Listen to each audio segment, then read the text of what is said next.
People that have relatives that are criminals. What's their story? My paternal grandparents died in a termination and self-mutilation. My grandfather shot my grandmother in their kitchen and then went outside and hung himself on a tree, and my father discovered them when he got home from school.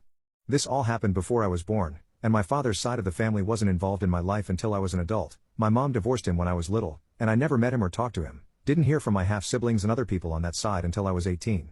I first heard about this from my mother when I was probably about 13. She told me that my father told her this but that she didn't know whether or not it was true. My dad, apparently, was a compulsive liar, but when I got in touch with my half-sibling and my father's siblings later on, they confirmed it. This happened in the late 1950s. According to them, my grandfather was always a very moody person. He would go days at a time, not speaking to anyone and doing nothing but drinking alone. He hated it when anyone would try to bother him or talk to him.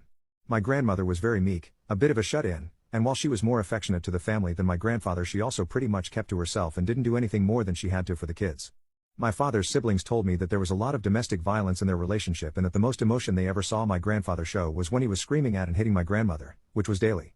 That she would try to get him to eat dinner or ask him for money to go grocery shopping or something small, and he'd just snap, grab her by the neck and shake her, and start screaming at her about why she wouldn't just leave him alone.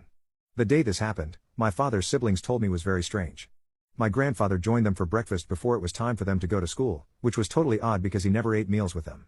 They remember very specifically that he thanked my grandmother when she put his plate down and then walked with them to the bus stop and watched them get on the bus, waving at them as it left. They've told me that that's what they remember the most about that day, how nice and attentive he was because it was so out of the ordinary. They've all said that they think he already knew what he was going to do that morning when they left for school.